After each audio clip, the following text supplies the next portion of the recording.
আমি পদ্মজা, লিখেছেন ইলমা বেহেরোজ, কণ্ঠে পড়শি। আমি পদ্মজা, পর্ব ৬৯। অনেকক্ষণ হলো, তবু মৃদুল আসছে না। পূর্ণা বিরক্ত হয়ে নিকাব মাথার উপর তুলল।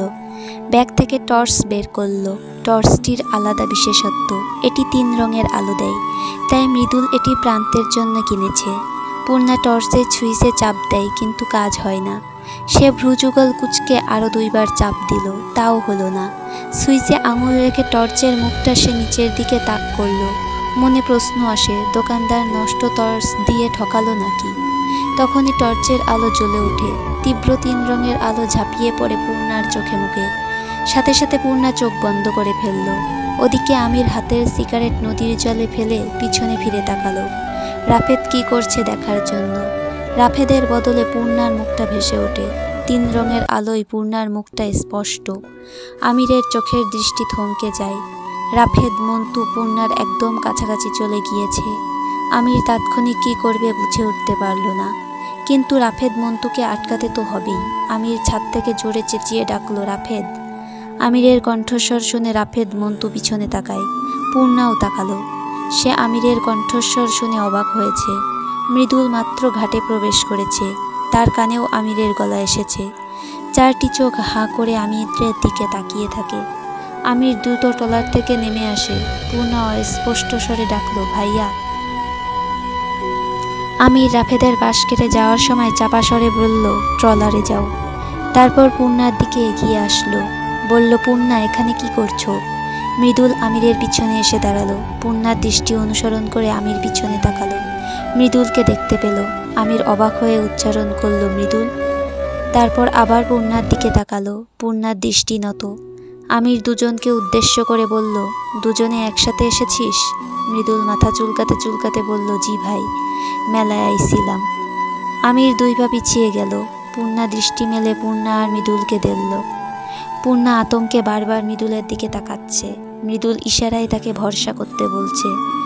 আমিরের কেন জানি হাসি পাচ্ছে, কিন্তু চোখমুখে গাম্ভীর্য রেখে বলল, একদম ঠিক করনি পূর্ণা।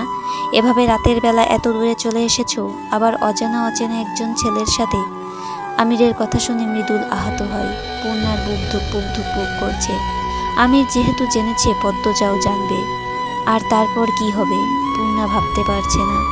মৃদুল পূর্ণার অবস্থা বুঝতে পেরে আমিরকে বলল, ভাইও আসতে চায় নাই, আমি জোর করছিলাম। আমির মৃদুলকে বাধা দিয়ে বলল, পূর্ণাকে তোর চেয়ে আমি বেশি ভালো চিনি। নিজের ইচ্ছায় এসেছে নাকি কারো কথায় সেটা বুঝতে পারছি। ভয়ে লজ্জায় পূর্ণার মাটির সাথে মিশে যেতে ইচ্ছে করছে। আমির গাম্ভীর্যতার সাথে রাগ মিশিয়ে বলল, এর একটা বিহিত করতেই হবে, নালিশ বসাবো আমি। ভাই তুই থাম মৃদুল, পূর্ণা আমার বোন নিয়ে আমি কি করব সেটা আমার ব্যাপার।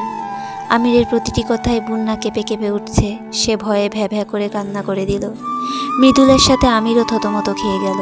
পূর্ণা কাঁদতে কাঁদতে বলল, আমি আর আসবো না ভাইয়া। পূর্ণার মুখের প্রতিক্রিয়া দেখে আমির সশব্দে হেসে উঠল। পেট চেপে ধরে আসতে থাকলো। কতদিন পর এভাবে মন খুলে হেসেছে কে জানে। আমিরের হাসি দেখে পূর্ণার কান্না থেমে যায়। মৃদুল শুধু অবাক হয়ে দেখছেই। প্রথম পূর্ণা হুট করে কান্না শুরু করে দিল, এখন আমির হুট করে পাগলের মতো হাসছে। হাসতে হাসতে আমিরের চোখে জল চলে আসে। সে অনেক কষ্টে হাসি চেপে বলল, কাঁদতে হবে না, আমি কিছুই করব না। প্রেম করা যায়, আর ধরা পড়লেই কাঁপাকাঁপি। পূর্ণা আর চোখে মৃদুলকে দেখে মিনমিনিয়ে বলল, আমাদের মধ্যে প্রেম টেম নেই ভাইয়া। আমিরের মুখটা হা হয়ে গেল। সে বিস্ময় নিয়ে বলল, সে কি যুগ আসলো? প্রেম ভালোবাসা ছাড়াই ছেলে মেয়ে একসাথে রাতের বেলা মেলায় চলে এসেছে। মৃদুল বলল, বন্ধু হই। আমির ভ্রু উঁচিয়ে বলল, তাই না, তোরা বন্ধু? আচ্ছা, হতেই পারে বন্ধুত্ব। শোন, পদ্মজা পূর্ণার বিয়ে ঠিক করেছে।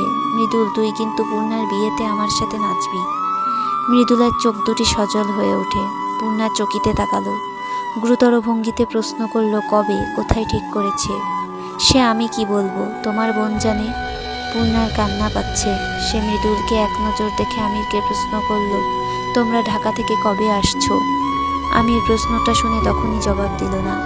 ভাবল পূর্ণা বোধহয় পদ্মজার খোঁজে তাদের বাড়িতে গিয়েছিল, আর তখন বাড়ির কেউ হয়তো বলেছে ঢাকার কথা। আমির হেসে জবাব দিল, বিকেলে, কাল যেও বাড়িতে, বোনের সাথে দেখা করে আসবে। পূর্ণা হ্যাসূচক মাথা নাড়ালো। আমির খেয়াল করলো মৃদুল পূর্ণা দুজনের মুখ কালো ছায়া নেমে এসেছে। তাই সে মিথ্যের পর্দা সরিয়ে বলল, বিয়ে ঠিক করেনি, মজা করেছি। তারপর মেলা থেকে কি কেনা হয়েছে? আমিরের কথা শুনে মৃদুল পূর্ণার বুকে এক পশলা বৃষ্টি নেমে আসে। বুক ভরে নিঃশ্বাস নেয়। পূর্ণা খুশিতে গদগদ হয়ে বলল, অনেক কিছু কেনা হয়েছে, সব উনি কিনে দিয়েছেন। তাই নাকি? আমি কিছু কিনে দেব না? মৃদুল মেলা ভেঙে গেছে? না ভাই, ভেঙে যাবে। তাহলে চল যাই। পূর্ণা আটকালো, না ভাইয়া, আর কিছু লাগবে না, অনেক কিছু হয়ে গেছে। এসব তো বন্ধু দিয়েছে, ভাইয়ের উপহার আলাদা। নাকি এখন শুধু পূর্ণা বন্ধুর উপহারই নেবে, বাকি সব বাদ? আমিরের মস্করা বুঝতে পেরে পূর্ণা বলল, ধুর ভাইয়া। আমির হাসলো, বলল, কোনো কথা না, আমরা এখন মেলায় যাব। মৃদুল তোর সাইকেলটা, ওই যে ছোট ট্রলারটা, ওখানে রেখে আয়। পূর্ণার হাতের ব্যাগটাও নিয়ে যা, যাওয়ার সময় ট্রলার দিয়ে চলে যাবি। রাতের বেলা হাওরের ক্ষেত দিয়ে না যাওয়াই ভালো, সাথে যখন পূর্ণা আছে। তুমি ফিরবে না ভাইয়া? বলল পূর্ণা। আমির বলল, একটু দেরি হবে, একজনের সাথে দেখা করতে এসেছি, একটা গুরুত্বপূর্ণ কাজে। মৃদুল যা। মৃদুল সাইকেল আর ব্যাগ রেখে আসে। তারপর তিনজন একসাথে মেলায় প্রবেশ করে। পূর্ণার শাড়ি বেশি পছন্দ, তাই আমির শাড়ি কিনলো বেশি। একটা শাড়িতে তার চোখ আটকে যায়, কালো রঙের রেশমি সুতার শাড়িটা। চোখে পড়তেই পদ্মজার মুখটা ভেসে ওঠে। পদ্মজার কালো রং ভীষণ পছন্দের। ফর্সা ছিমছাম আদরে শরীরে যখন কালো রঙের শাড়ি লেপটে থাকে, কি অপূর্বই না দেখায়। আমিরের তো মাঝে মাঝে মনে হয় কালো রঙের সৃষ্টি হয়েছে শুধুমাত্র পদ্মজার রূপের ঝলকানি বুঝাতে। চোখের পর্দায় ভেসে ওঠে পদ্মজার ঠোঁটের নিচে শুকনো স্থির কালো তিলটা। হাসি হাসি মুখ করে দাঁড়িয়ে আছে সে, তিলটা থেকেও যেন অদ্ভুত কোনো আলো বের হচ্ছে। আমির মুচকি হেসে শাড়িটা কিনে নিল, আর কিছু কিনল না। পদ্মজা গয়নাগাটি পছন্দ করে না। তারপর চলে এলো ঘাটে। পূর্ণা খুশিতে আটখানা। এত কিছু পেয়েছে আজ। ট্রলারে করে চলে গেল মৃদুল পূর্ণা, সাথে গেল মন্তু। মন্তু পূর্ণাকে বাড়িতে অবধি পৌঁছে দিয়ে চলে আসবে। আমির তার আগের জায়গায় এসে বসে। মৃদুল পূর্ণার ব্যাপারটা অদ্ভুত শান্তি নিয়ে এসেছে বুকে। কত সুন্দর তাদের জীবন, কোনো জটিলতা নেই, কোনো দূরত্ব নেই। আমিরের মস্তিষ্কে একটা প্রশ্ন উকি দেয়। সে তো কথায় কথায় পূর্ণাকে আগামীকাল তাদের বাড়িতে যেতে বলেছে, কিন্তু পদ্মজা তো সেখানে নেই। তাছাড়া বেশ কিছুক্ষণ আগেও সে পদ্মজার ব্যাপারে চিন্তিত ছিল। একটু ওদিকে যাওয়া দরকার। আমির রাফেদকে ডেকে বলল, আমি ফিরছি, মন্তু এখনই চলে আসবে। যে পরিকল্পনা করা হয়েছিল মনে রাখবে। দুজন চোখ কান খোলা রেখে কাজ করবে। চাচাও আসবে বোধহয়, একটু দেরি হলেও আমি আসবই। জি স্যার। পদ্মজা ভেবেছিল আরভিদ তার উপর আক্রমণ করবে, কিন্তু করেনি। পদ্মজা বিয়ন ঘরে যেতে চেয়েছিল, কিন্তু দরজায় তালা দেয়া। ভেতরেও কোনো সারা শব্দ নেই। মেয়েগুলো বেঁচে আছে তো? যে ঘরে পাচার করার উদ্দেশ্যে কতগুলো মেয়েকে বেঁধে রাখা হয়েছে, সে ঘরের দরজাটা আবার খোলা। দরজার উপর লেখা B3। দরজা B3-র সামনে সন্ধ্যা অবধি ঘুরঘুর করেছে। প্রবেশ করার সাহস হয়নি। তার হাত বন্দি, আবার আরভিদ সবসময় তার উপর চোখ রাখছে। কখন না ইজ্জতে হাত দিয়ে দেয়। সে ভয়ে পদ্মজা এগোয়নি। সন্ধ্যায় হৃদয়নের সাথে দেখা হয়েছিল। সে বের হচ্ছিল। পদ্মজাকে ঘোরাঘুরি করতে দেখে সে অবাক হয়েছিল। আরভিদকে জিজ্ঞাসা করে, কি ব্যাপার? আরভিদ বলল, ছাড়, যা বলেছেন তাই হচ্ছে। হৃদয়ন পদ্মজার দিকে চোখ রেখে বলল, আমির এই মেয়ের রূপে ডুবে আছে, কবে যে ঘোর কাটবে দেখে রেখো, কখন কি করে বসে। হৃদয়ন দরজা খুলতে চেষ্টা করলো, খুলল না। আরভিদ বলল, চাবি স্যারের কাছে। হৃদয়নের খুব বিরক্তি নিয়ে বলল, ধ্যাৎ। তারপর চলে এলো বিটুতে। শরীরে অনেক ক্লান্তি, শরীরটা ম্যাজম্যাজ করছে, ঘুম আসছে না। কিছুক্ষণ আগেই খাবার খেয়েছে। আজকের রাতটা এক ঘুমে কাটাতে পারলে শরীরটা প্রায় সুস্থ হয়ে যেত। হৃদয়ন অনেক ভেবেচিন্তে দুটো ঘুমের ট্যাবলেট খেলো, তারপর শুয়ে পড়ল। বেশিক্ষণ লাগেনি ঘুমাতে। পদ্মজা হৃদয়নকে দূর থেকে দেখেছে, কথা বলতে আসেনি। সন্ধ্যার পর হতাশ হয়ে নিজ ঘরে চলে আসে। ঘরে অনেকক্ষণ পায়চারি করে শুয়ে থাকে। এশার দিকে আবার বেরিয়ে আসে। ভালো লাগছে না কিছু। স্বাগতম ও ধরক্ত দরজার মাঝখানে থাকা ছোপায় আরভিদ ঘুমাচ্ছে। আরভিদকে ঘুমাতে দেখে পদ্মজা আনন্দে আত্মহারা হয়ে পড়ে। পা টিপে টিপে সাবধানে ধরক্তে প্রবেশ করে। তারপর দ্রুত হেঁটে B3-তে চলে আসে। মেঝেতে পড়ে আছে অনেকগুলো মেয়ে, তাদের হাত পা মুখ বাঁধা। 2-3 জন ঘুমাচ্ছে, বাকিরা পদ্মজার দিকে বড় বড় চোখ করে তাকিয়ে আছে। পদ্মজা দ্রুত তাদের দিকে এগিয়ে গেল। চাপা স্বরে বলল, আমি তোমাদের কোনো ক্ষতি করব না, ভয় পেও না। সবার সামনে একটা স্বাস্থ্যবান মেয়ে বসেছিল। পদ্মজা মেয়েটির পিছনে গিয়ে বসল। মেয়েটির মুখ কাপড় দিয়ে বাঁধা। পদ্মজার হাত পিছন থেকে হ্যান্ডকাপ পরানো, তাই সে কাপড়ের গিঁটটুটি নিজের দাঁত দিয়ে খোলার চেষ্টা করলো। খুব দ্রুত সে সফল হয়। প্রতিটি মেয়ে অবাক হয়ে পদ্মজাকে দেখছে। অসম্ভব সুন্দর পদ্মজার উপর থেকে তারা চোখ সরাতে পারছে না। মনে হচ্ছে বিধাতা কোনো দূত পাঠিয়েছেন। আসার পথে গালে ব্যথা পেয়েছে। স্বাস্থ্যবান মেয়েটির মুখ মুক্ত হতেই পদ্মজাকে বলল, আপনি গেলা? পদ্মজা ভয়ার্ত চোখে দরজার দিকে তাকালো, তারপর ফিসফিসিয়ে বলল, আমি পদ্মজা, চিনবে না আমাকে? আমি তোমাদের সাহায্য করতে চাই। মেয়েগুলো একজন আরেকজনের দিকে চাওয়াচাওয়ি করলো। পদ্মজা স্বাস্থ্যবান মেয়েটির হাতের বাঁধন খোলার জন্য তার পিছনে গিয়ে পিঠ করে বসলো। হাত দিয়ে খোলার চেষ্টা করলে পারল না। হ্যান্ডকাপের মাঝে দূরত্ব খুব কম। পদ্মজা শুধু আঙুল নাড়াতে পারছে, তাই দাঁত দিয়ে দড়ির গিঁটটু খোলার জন্য সে শুয়ে পড়ল। গালের ক্ষতস্থানে ঠান্ডা মেঝে লাগতেই শিরশির করে ওঠে। যে দাড়ি দিয়ে মেয়েটির হাত বাঁধা হয়েছে সে দড়িতে অনেক ময়লা ছিল। পদ্মজার মুখের ভেতর ময়লা প্রবেশ করে। পদ্মজার কষ্ট হয়, তবুও সে থামেনি। ঠিক 9 মিনিট পর মেয়েটির হাতের বাঁধন থেকে মুক্ত হয়। খুশিতে মেয়েটির বুকে আনন্দের স্রোত বয়ে যায়। নিজের হাত দিয়ে পায়ের বাঁধন খুলে পদ্মজা অনুরোধ স্বরে বলে, এবার তুমি বাকিদের মুক্ত করো। মেয়েটি তড়িঘড়ি করে উঠে দাঁড়ায়, আরও 2টো মেয়েকে বাঁধন থেকে মুক্ত করে। তারপর 3জন মিলে বাকিদের সাহায্য করে। সবার মধ্যে চাপা উত্তেজনা কাজ করছে। পদ্মজা সবাইকে কথা বলতে নিষেধ করেছে। সে মনে মনে প্রার্থনা করছে কেউ যেন না আসে, আর তারা সবাই যেন বেরিয়ে যেতে পারে। আমিরের বোকামি সে পদ্মজাকে ছেড়ে গিয়েছে। এই বোকামি আর কখনো আমির করবে না। আজ কাজে না লাগাতে পারলে সব শেষ। মেয়েগুলোর মধ্যে কেউ উত্তেজনায় কাঁপছে। পদ্মজা সবার উদ্দেশ্যে বলল, সামনে একজন লোক বসে আছে। সে ঘুমে আছে। যদি সজাগ হয়ে যায় সবাই আক্রমণ করবে, ভয় পাবে না। নিজেদের ইজ্জতের উপরে বড় কিছু নাই। ইজ্জত রক্ষার জন্য কাউকে আঘাত করার সাহস বুকে রাখতে হয়। একদম ভয় পাবে না, লড়াই করবে। এই যে তুমি, আর তুমি আমার সাথে একটু আসো, বাকিরা চুপচাপ দাঁড়িয়ে থাকো। 2টো মেয়ে পদ্মজার সাথে সাথে যায়। পদ্মজা বিপিআইবে চলে আসে। বিকেলে যখন এদিকে হাঁটছিল, এই ঘরের এক কোণে সে লাঠি আর পাথর দেখছিল। মেয়ে 2জনকে বলল, লাঠিগুলো নাও আর পাথর 3টাই নিয়ে নাও। 3জন আবার ভিতরিতে চলে আসে। পদ্মজা সবার উদ্দেশ্যে বলল, কাদের সাহস বেশি? কাউকে আঘাত করার মতো সাহস কার কার আছে? 6টা মেয়ে হাত তুলে। তারা হাতে লাঠি আর পাথর তুলে নেয়। পদ্মজা বলে, যখনই আক্রমণ করতে বলবো আক্রমণ করবে। শরীরের সবটুকু শক্তি দিয়ে যেভাবে পারো আঘাত করবে। যদি তোমরা না পারো তবে বিদেশে পাচার হয়ে যাবে। সেখানে তোমাদের অনেক খারাপ কাজ করতে হবে। যাদের হাতে অস্ত্র নেই তারা দাঁত আর নখ কাজে লাগাবে। মেয়েগুলো বাধ্যের মতো মাথা নাড়ায়। তারা ঘোরের মধ্যে আছে, প্রাণের মায়া চলে গিয়েছিল। পদ্মজার হঠাৎ আগমনে মনে বাঁচার আশা জেগেছে। সবাই সাবধানে ভিতরি থেকে বেরিয়ে আসে। সামনে পদ্মজা। ধরক্ত দরজা পেরোবার সময় মেয়েগুলো ধাক্কাধাক্কি করে।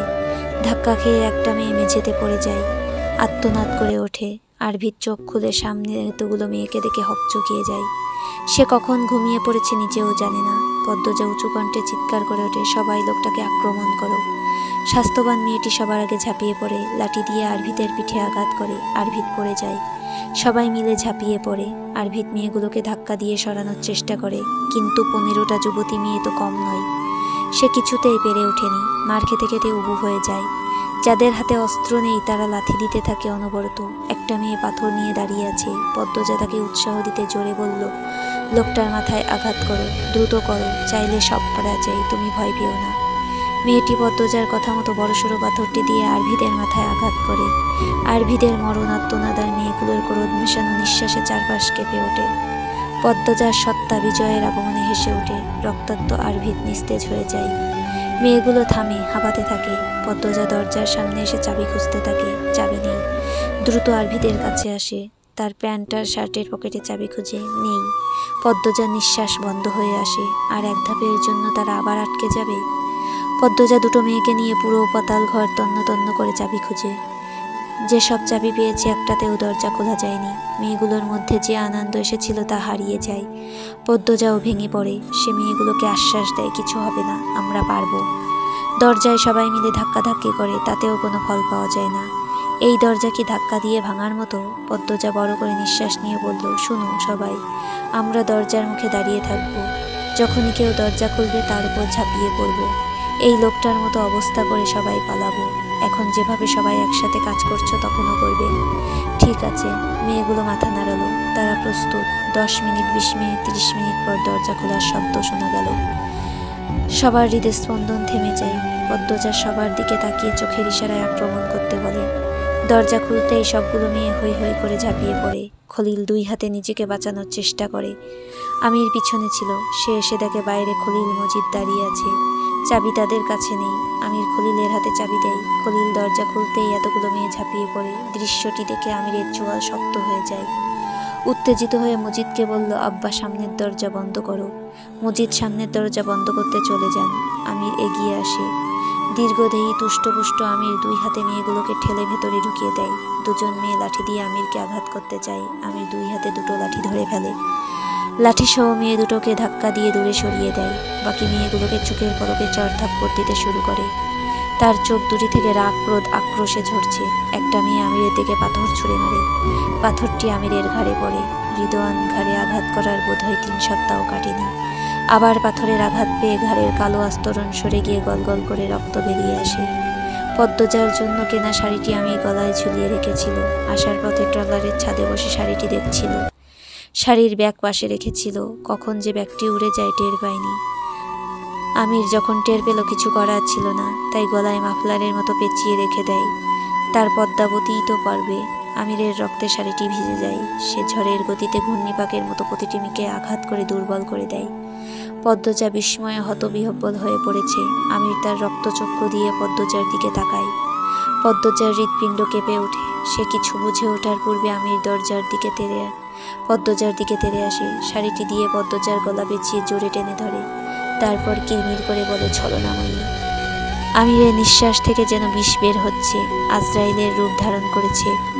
পদ্মজার 2 হাত বন্দি। নিজেকে রক্ষার কোনো পথ নেই। সে ছটফট করতে থাকে। একবার আমিরের দিকে তাকাতে ইচ্ছে করে, কিন্তু তার পূর্বেই চোখ দুটি উল্টো হয়ে আসে। বুকে ব্যথা শুরু হয়। চোখ বেয়ে জল গড়িয়ে পড়ে। নিঃশ্বাস আটকে যায়। মৃত্যু তার খুব কাছে। আর একটু সময়। পদ্মজা কালিমা পড়ার চেষ্টা করে। মৃত্যুর আগে সে কালিমা পড়ে যেতে চায়। অস্ফুটভাবে তার মুখে ইন্নাল্লাহ উচ্চারণ হয়। আমিরের কানে শব্দটি আসতেই তার হাত দুটি কেঁপে ওঠে। ছেড়ে দেয় পদ্মজার গলা। পদ্মজা লুটিয়ে পড়ে মেঝেতে। চোখ আধবোজা। ঘন ঘন নিঃশ্বাস নিচ্ছে। হাঁপড়ের মতো বুক ওঠানামা করছে। কষ্টে পুরো শরীর মুচড়ে যাচ্ছে। গলা নীল হয়ে গেছে। চলবে। উপন্যাসের পরবর্তী পর্বগুলো পেতে চাইলে সাবস্ক্রিপশন করে পাশে থাকুন। গল্পগুলো ভালো লাগলে লাইক, কমেন্ট এবং শেয়ার করে পাশে থাকবেন। ধন্যবাদ।